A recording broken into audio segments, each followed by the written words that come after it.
제가 답변하고 난 뒤에 많은 야당 의원님들이 그렇지 않다. 국회의원 포함이 옳다라고 강하게 반발을 하셔서 전 참으로 다행이다.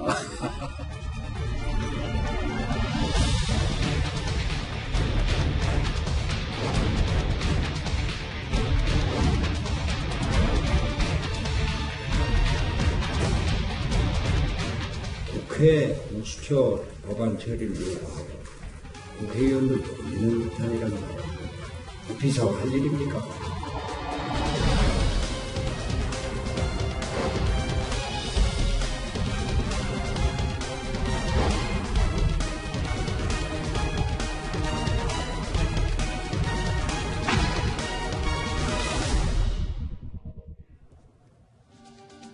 조국 청와대 민정수석 비서관이 지난 9일 유시민 노무현 재단 이사장의 팟캐스트죠. 알릴레오에 전격 출연을 했습니다. 정책을 알리는 것도 중요한 일이지만 정치권 일각에서는요. 왜 하필 개인 유튜브 방송에 나갔냐라는 따가운 시선도 있습니다. 오늘은 이야기 손님 소개하고 본론으로 들어가겠습니다. 알릴레오 시작한 이래로 섭외 요청이 가장 많았던 분인데요. 조국 청와대 민정수석입니다. 네, 반갑습니다. 어서 오십시오. 예. 민정수석 비서관 조국입니다. 이 공수처 설치에 대한 국민청원, 이것도 지금 30만 명 넘게 참여한 걸로 압니다. 우리 조국 수석이 이 청원에 대한 응답을 위해서 오늘 나오셨는데요. 방송에 혹시 수석 되신 후로 처음 나오시는 거 아니에요? 처음입니다. 예. 뭐 신문이건 방송이건 한 번도 나간 적은 없습니다. 그럼 좀 언론에서 뭐라 하지 않을까요? 여기 알릴레오 나오셨다고. 유시민 이사장님의 팬으로서 나왔다고 이해해 주실 까 생각입니다.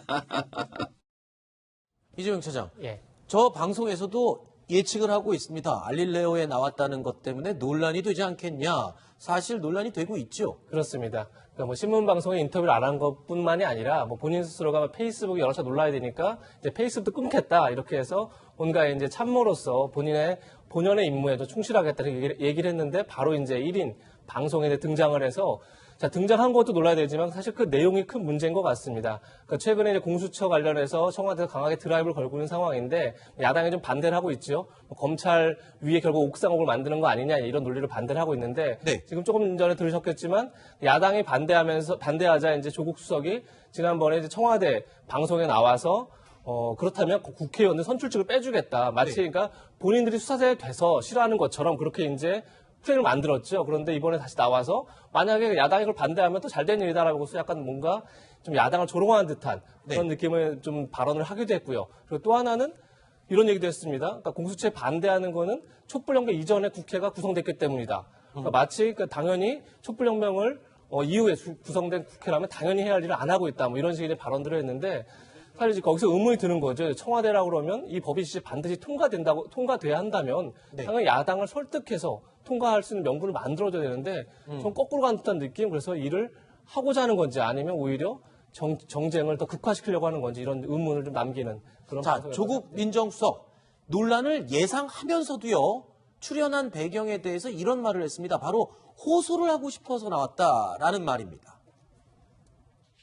제가 공개적으로 청와대 바깥의 어떤 매체에 나온 거 지금 처음 아니겠습니까? 비판이 예상됩니다. 왜 나왔냐 예상됩니다만은 그 비판을 감수하고라도 이 공수처 문제, 검경수사권 조정 문제, 자치경찰제 문제, 국정원법 문제를 좀 호소하고 싶다.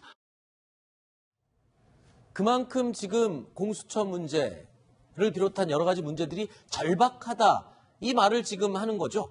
그렇습니다. 이 공수처 설치 문제는 어제 오늘 나온 일이 아니지 않습니까? 지금까지 계속해서 해왔던 일인데 야당이 강력하게 반대를 했어요. 특히 자유한국당이. 그래서 조국 수석이 그렇다면 선출직 공무원, 즉 국회의원을 제외를 하겠다고 했더니 또 야당에서는 국회를 조롱하는 것이냐 이런 식으로 계속 핑퐁 게임을 하는 듯한 그런 양상을 보이고 있거든요. 그래서 그것뿐만이 아니라 야당은 조국 수석 자체 이 출연 자체를 가지고도 굉장히 비판하는 그런 입장에 있는 것 같습니다. 근데 이걸 왜 뭐 방송이 아닌 또 이런 1인 방송에 나오느냐 이런 비판까지 하고 있는데 이건 약간 미디어의 흐름의 변화를 못 읽은 비판이 아닌가라는 생각이 듭니다. 사실 지금 유튜브가 대세입니까? 그렇지 않습니까? 지상파도 지금 유튜브 때문에 어떻게 보면 생존을 고민하고 있는 그런 처지인데 그래서 지금 굉장히 그 미디어 미디어 플랫폼이 다양해지지 않았습니까? 그리고 대세는 유튜브인데 왜 1인 방송에 나왔냐? 이 비판은 조금 그 현재 변화를 못 읽은 비판이 아닌가. 물론 내용에 관해서는 비판할 수 있다고 생각을 해요. 이견이 있을 수도 있고. 네. 근데 이 출연의 그런 매체의 특성을 가지고 또 이렇게 트집을 잡는 거는 본질과는 좀 벗어난 그런 것 같습니다. 그럼 홍카콜라를 나가는 거는 어떻습니까? 똑같은 유튜브잖아요.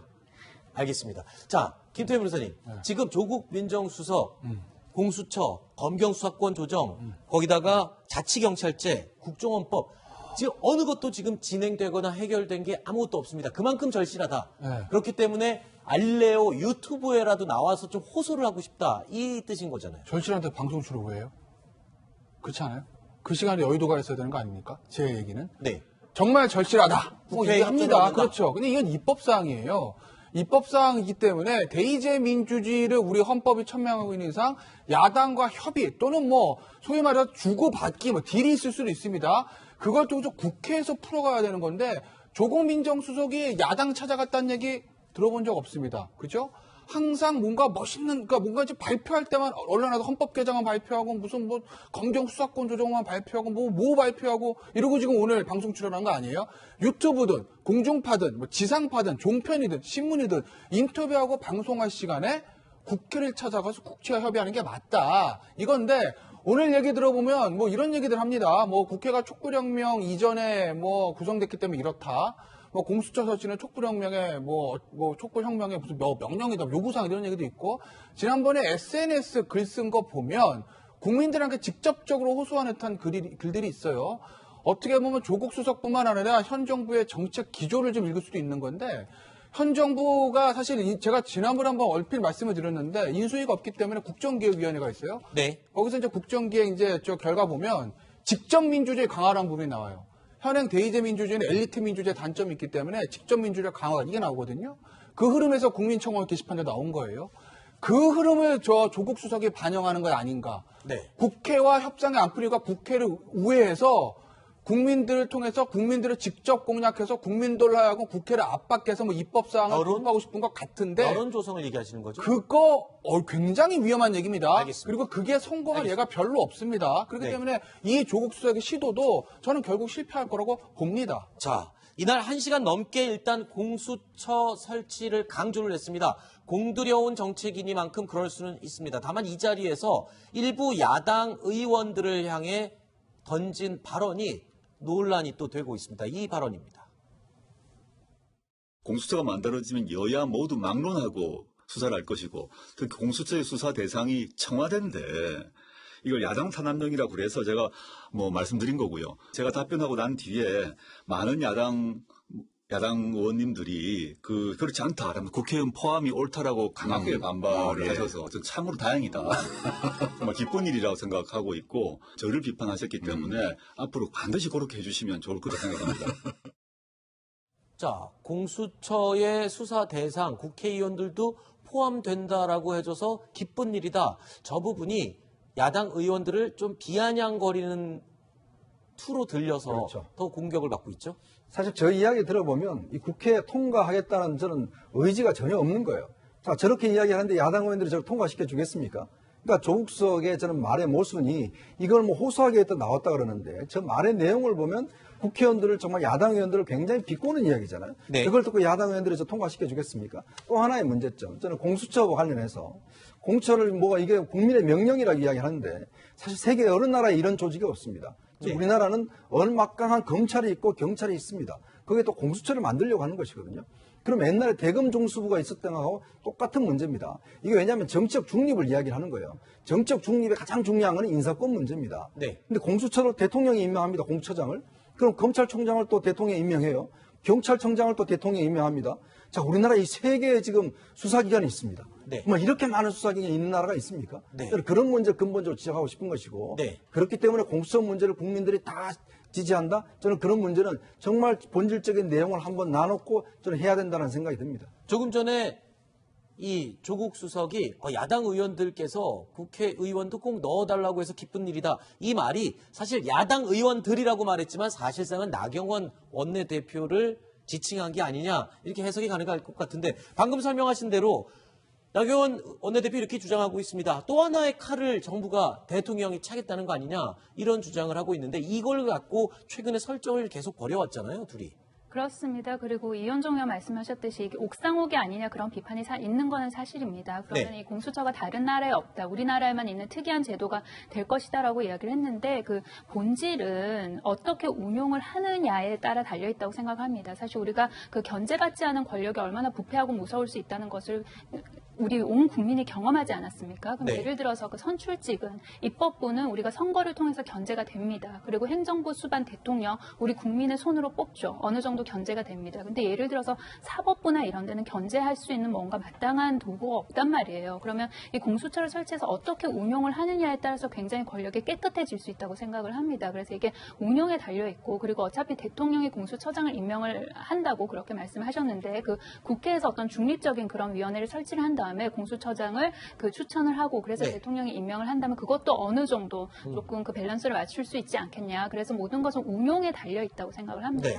제가 조국 수석의 말을 100번 인정하더라도 근데 왜 지금 현재 청와대에 공수처 특별감찰관 제도가 있어요. 네. 즉 수석비서관 이상과 대통령 친인척을 조사하는 특별감찰관 제도가 있는데 네. 아직까지 임명하지 않고 있습니다. 아하. 자, 그렇게 공수처가 중요하고 이렇게 권력기관을 수사해야 된다라고 그렇게 이야기를 하면서 왜 본인들이 직접 임명하면 되는 특별감찰관을 아직까지도 임명하지 않고 있죠. 네. 그러니까 그거부터 임명을 해놓고 자 그러면 수석비서관 이상 그다음에 대통령 관련해서 특별감찰관이 나서서 조사하면 될 거 아니겠습니까?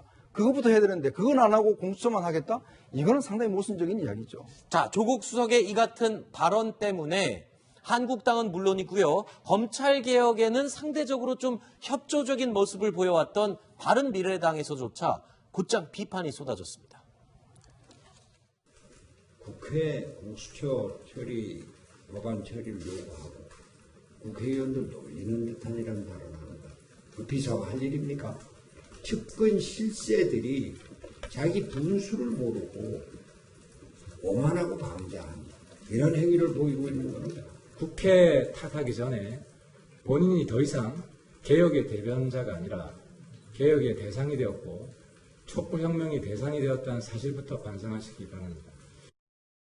손학규 대표뿐만 아니라 다른 당 소속 의원들도 다른 건 모르겠지만 과연 민정수석이 나와서 할 소리냐, 그 위치에 맞는 발언이냐는 다들 공통적으로 짚고 있는 부분이잖아요. 바로 그 부분입니다. 그러니까 여야가 어쨌든 입법권을 가지고 있고 그리고 청와대가 뭔가 개혁 입법을 추진하고 싶으면 당연히 여야의 협조를 얻는 것은 너무 당연한 민주주의의 원리인 거죠. 그래도 불구하고 어쨌든 간에 조국 민정수석이 마치 원회에서 여론전을 벌이는 듯한 그런 모습을 보이니까 당연히 야당은 반대할 수밖에 없는 거고요.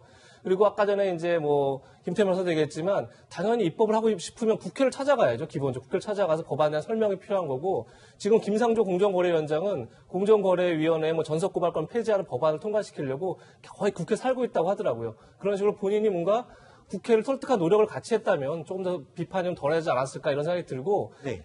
박근혜 대통령 때 이런 일이 있었습니다. 국회가 하도 경제 입법 개혁, 그러니까 당시에 박근혜 정부에서 추진하는 경제 관련 법안을 통과시켜주지 않으니까 박 전 대통령이 대국민 서명운동을 하자 이러고 거기 직접 참여를 했습니다. 그럴 때 네. 야당이 굉장히 크게 반발했거든요. 네. 당연히 입법권에 대해서는 국회가 권한을 갖고 있는 거고 당연히 그걸 하려면 국회를 설득하는 게 먼저인데 그 여론을 편당한 자체가 어떻게 보면 국회를 무시하는 처사인 거죠. 아하. 그런 점에서 야당의 비판은 좀 어느 정도 당연한 게 아닌가 싶습니다. 야당의 입장을 지금 쭉 설명을 들었는데 근데 이번 조국 수석의 유튜브 출연에 대해서는요. 여당에서조차 지금 비판이 나오고 있습니다. 그러니까 페이스북, 노영민 실장이 페이스북 하지 말라고 그랬더니 이제 아예 유튜브까지 나가느냐. 이 부분은 어떻게 설명이 가능할까요? 강선우 의원님. 한 여당 중진 의원이 저런 얘기를 했다고 하죠. 근데 그 본인이 어떻게 보면 그리고 있는 생각하고 있는 그런 티피컬한 청와대 참모진의 모습에서 벗어났다고 생각을 하면 저런 비판을 할 수도 있다고 생각을 합니다. 그리고 청와대 비서진이 어느 정도 입이 없어야 되고 그림자처럼 역할을 해야 된다는 그런 철학이 확고하다면 저 정도 비판할 수 있다고 생각을 하는데 근데 좀 변화된 상황도 고려를 줬으면은 좋겠다는 생각이 드는 게 그 미국만 봐도 그 볼턴 보좌관도 굉장히 언론에 나와가지고 활발하게 설명하고 이야기하지 않습니까? 네. 그럼 조국 수석 또한 그 대통령의 참모진인데 비서진인데 그 언론에 나와서 이렇게 국민을 상대로 네. 공수처 관련해서 설명을 하고 그리고 국민의 지지를 얻는 게 글쎄 이렇게 꼭 부정적으로만 볼 아니, 그럼 이야기인가? 매번 나왔어야 되는 거 아닌가요? 이렇게 골라서 선별해서 나오잖아요. 그러니까 볼턴은 필요할 때 계속 나오잖아요. 그런데 비유를 해주셨으니까 굳이 하셨으니까 말씀드리 여쭙는 건데 지금 조국 수석은 선별해서 이렇게 나오는 것 때문에 또 지적이 나오는 게 있잖아요.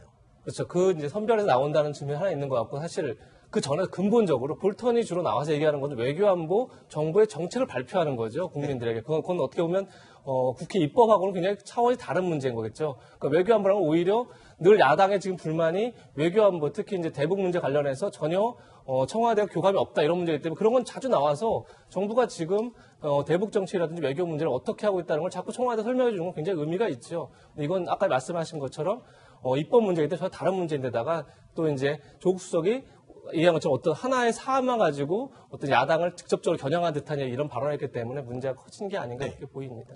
지난번 이제 박근혜 전 대통령이 탄핵되기 직전에 청와대로 정규제 TV를 불러서 네. 단독 인터뷰를 한 적이 있습니다. 자, 그런 거는 뭐냐 하면 지금 사실 알릴리오 같은 경우도 의용지식인을 지금 표방하고 있지 않습니까? 네. 노골적으로 정부를 일단 보호하겠다라고 한 방송 아니겠어요? 네. 저는 조국 수석이 정말 나오려고 했다라면 네. 이런 비판적인 질문을 할 수 있는 기자들 앞에 나와야죠.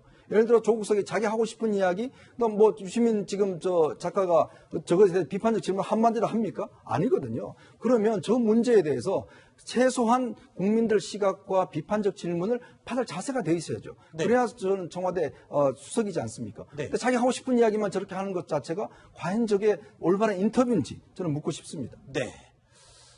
자, 지금 속보가 하나 들어와 있습니다. 버닝썬 클럽 버닝썬에서 여러 가지 마약 그리고 이 성폭행 거기다 성접대 의혹까지 지금 논란이 되고 있는데 승리 씨가 성접대 의혹으로 피의자 신분이 됐죠. 경찰이 승리 씨에 대해서 출국 금지 조치를 했습니다.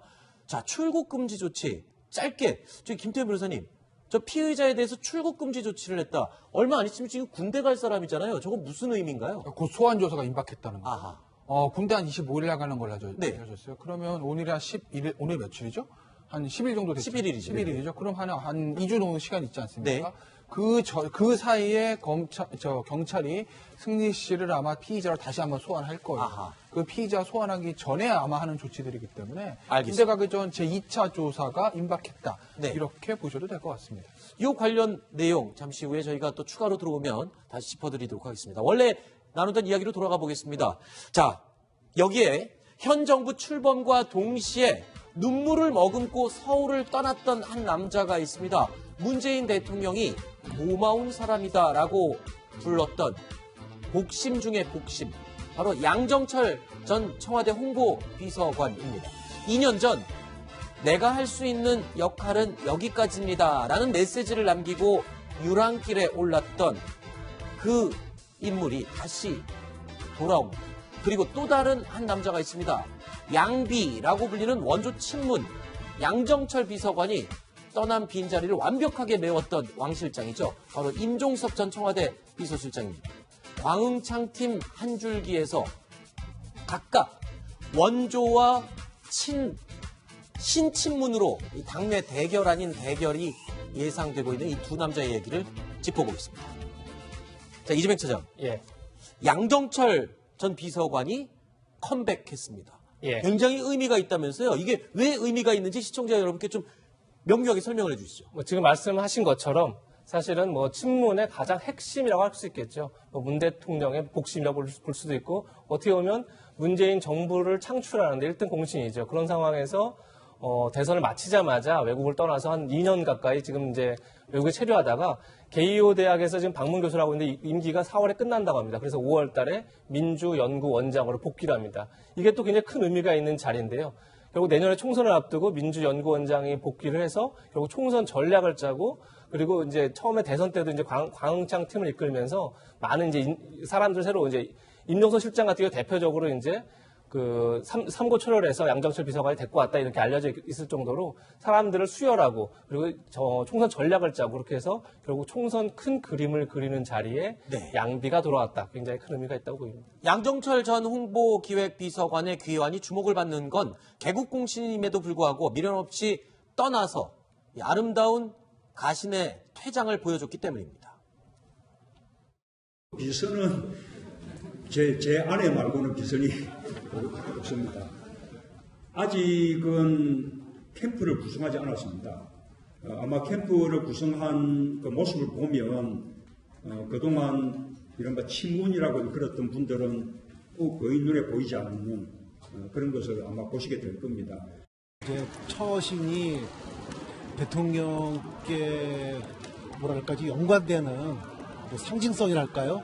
상관관계 같은 게 좀 너무 커서 제가 두 분보다는 조금 더 조심스럽고 뭐 지금으로서는 뭐 저는 뭐 지금 지난번에 제가 했던 선택이 뭐 바뀌어야 할 이유는 없다고 생각을 합니다.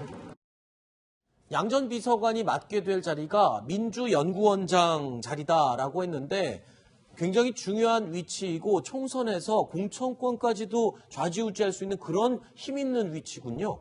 그렇죠. 그 당마다 싱크탱크가 있지 않습니까? 네. 그래서 더불어민주당 싱크탱크는 민주연구원인데 그 주로 지금까지는 어떤 정책 연구나 아니면 여론조사 이런 거 관련된 일을 많이 했어요. 그래서 어떤 중장기전 비전을 제시하는 그런 게 민주연구원의 주된 임무였다면 이제 양정철 비서관이 돌아와서 그 민주연구원 원장을 맡으면서부터 사실 이제 총선 체제로 돌입하지 않았습니까? 1년 네. 정도밖에 안 남았습니다. 그래서 이 경우에는 그 양정철 비서관이 돌아와서는 전략기획이나 아니면 인재 영입, 그러니까 내년 총선에 관련된 전반적인 그런 전략이나 기획을 짜지 않을까라고 네. 해서 기대가 크죠. 네. 자, 양정철 전 비서관이요. 누구를 영입했던 사람이냐면요. 탁현민 행정관, 홍준표 전 대표가 그렇게 부러워하던 이 행사, 기획의 달인은 탁현민 행정관을 발탁한 사람이 바로 양정철 전 비서관이라고 합니다. 자, 양정철 전 홍보기획비서관과 비서관의 복귀와 함께 소환되는 인물이 또 있습니다. 바로 최근 민주당으로 복귀한 임종석 전 비서실장인데요. 광흥창 팀에서 함께 했지만 세월이 흐른 지금 권력 내부의 역학구도 변화 가능성이 있습니다. 그 속에서 라이벌 아닌 라이벌로 주목을 받아봤습니다. 한때는 불화설이 나오기도 했습니다. 석 실장님과 갈등설에 대해서 일축하셨는데 예. 이번에 오셔서 만나실 계획이 있으신지? 이거 봐야죠. 네, 올 때마다 봐요. 네, 지난번에 잠깐 들어왔을 때도 뭐 봤고, 뭐 또 둘이 또 봐야 또 이렇게 서로 뭐 밀린 얘기도 하고 서로 격려도 하고 그렇습니다. 자, 다급히 기자의 질문에 불화설을 일축했던 양 전 비서관, 이렇게 토크 콘서트에서 임종석 당시 대통령 비서실장을 만나게 됩니다. 오시면 안 되는 거 아닌가요? 한배랍시고 이 정처없이 떠들고 먹고 살겠다고 책을 냈는데 잘하고 있나 궁금하기도 하고 걱정스러워서 오셨겠지만은 대통령 비서실장이 여기 오셔도 됩니까?